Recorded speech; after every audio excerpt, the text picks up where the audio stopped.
Hello, good morning, everybody. It is 9:54 a.m. on June 9th, 2025. Yeah. Guys, we're looking at the transits using the human design body graph as the lens. And there's going to be some big things happening today that may not be obvious using this view, but Jupiter is going to go into Cancer today. It's a big deal when a planet ingresses into a new sign, especially a slow-moving planet like anybody, basically. Jupiter, Saturn, Uranus, Neptune, Pluto. All those guys move really slow. Jupiter is about a year in a sign. So it's been in Gemini for the last year, where it's actually been kind of, how do I want to say it? Debilitated. Jupiter has been debilitated for the last year being in Gemini, because signs that are opposite the sign of rulership, which Jupiter rules, Sagittarius, which is opposite Gemini, because, so basically when you're in the sign as a planet that's opposition your rulership, it's called debilitated. And it's like basically the opposite of being in control. Is you basically have to get you have to ask and get answered by somebody else all the time. And it's also considered, another word for it, another astrological term for when a planet is in this type of a position opposite its home sign, is exile. When a planet is exile. And so thinking about planets being at home in the sign that they rule, so Jupiter is at home in Sagittarius, it's far away from home in Gemini. It's really out in the wilderness, and it doesn't really feel that comfortable there. So how this translates in astrology is that everybody has Jupiter in their chart or whatever somewhere, but even more importantly, this is something that's interesting technique, and see if you can observe this yourself. So this is going to be the most important for people who are Sag risings or Pisces risings, because they are Jupiter ruled. I'm using the traditional rulerships because this is a traditional technique. So Jupiter ruled people that are Pisces risings, because the rising sign is very important. It tells which planet is your chart ruler, so the most important planet for you. So I am a Mercury ruled person because I'm a Virgo rising. So whatever's happening with Mercury in the sky is most importantly going to affect my physical body, which is Virgo, which is ruled by Mercury. So it's going to have the biggest impact on me, and also on my career, because Gemini is the other Mercury ruled sign, and that's in my 10th house. So 10th house matters for me, is where Gemini is. Let's go bring it back to where Jupiter's been at.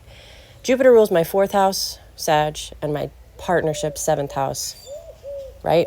So these areas of my life, my home life and my partner, are ruled by Jupiter. So when I'm wondering what's going to go on with my home life, what's going to go on with my partner, I look at Jupiter by transit and also by natal position.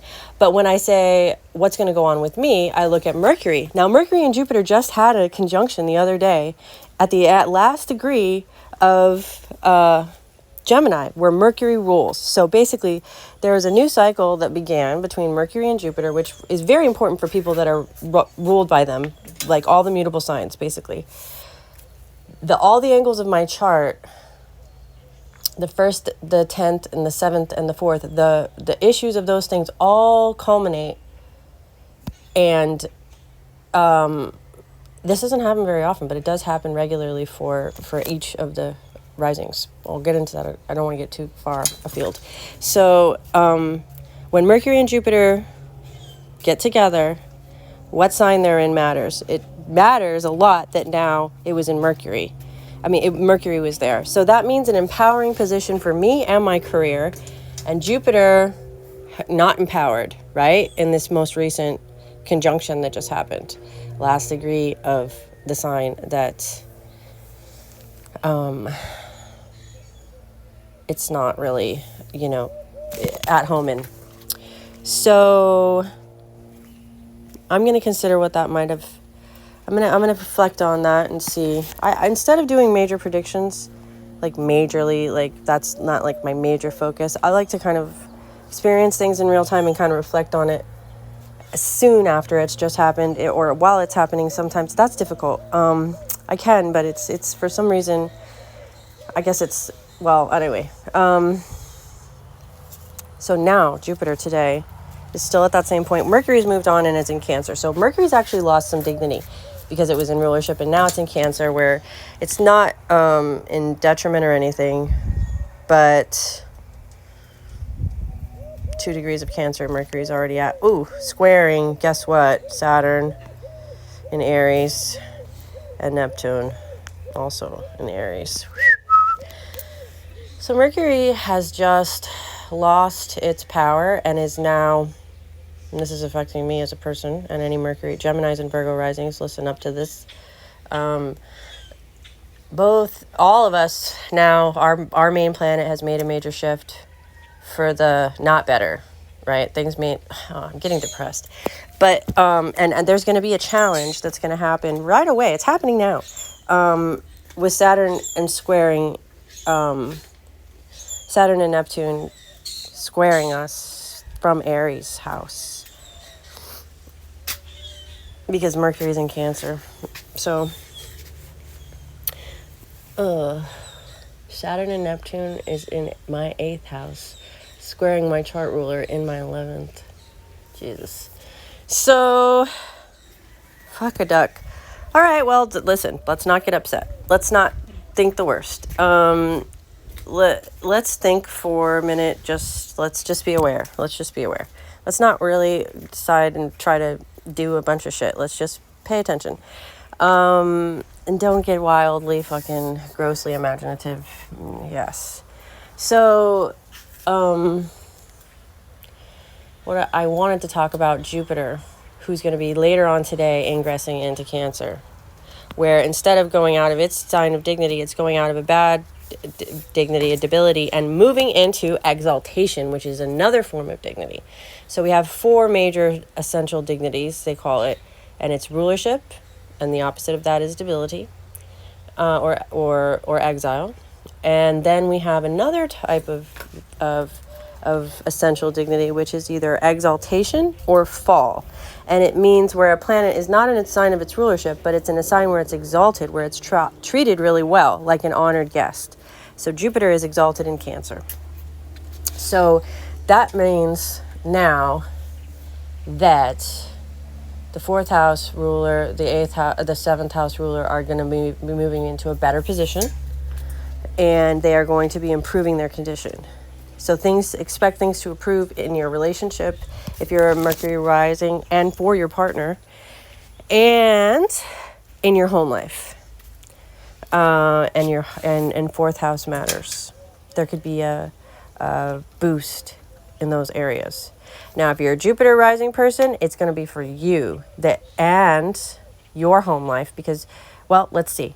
In Sag cases, and like I said, actually, for all the mutable signs, this is true. What I just said was for Virgo rising about me.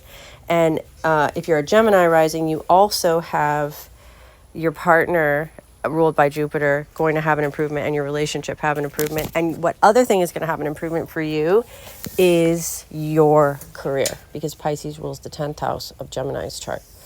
But home life and yourself, ruled by Mercury, are going to have this, change of dignity from being really powerful to being not so bad, but there's going to be that square happening as a challenge from Saturn and Neptune. So it's interesting that the same square is going to happen to Jupiter from Saturn and Neptune as soon as Jupiter enters into Cancer also. However, Jupiter is going to be better equipped to receive and handle this challenge from Saturn and Neptune, because it's going to get helped out and supported by where it is, its environment, the people in it. And the moon rules Cancer. So I would look and pay attention to the moon's transits, which is so quick and easy to get a lot of data on. In the next year, we're going to have 12 different times that the moon is going to be transiting. Probably, yeah, I think so. Maybe even 13, we'll see. All the signs. So you'll get to, if you wanted to, you can pay attention to how that ruling Jupiter in Cancer would serve that Jupiter, because the moon is the one that's going to be in charge of helping out to exalt up Jupiter. It's like when you go to somebody's house and they're a really great host. That's what happens when a planet is in its sign of exaltation. However, where the host is and how accessible the host is and what condition the host is in absolutely matters too. It's like, I would love to receive certain people as house guests and like whatever, but if I'm not available, if I'm not home or I'm not well or whatever, I'm not going to be able to do as good a job as if I was. So, yeah, we'll see what the moon's condition says about Jupiter issues too. Good to watch for. All right, well, this was a interesting little thought exercise on my own part. So thank you, everybody, for listening.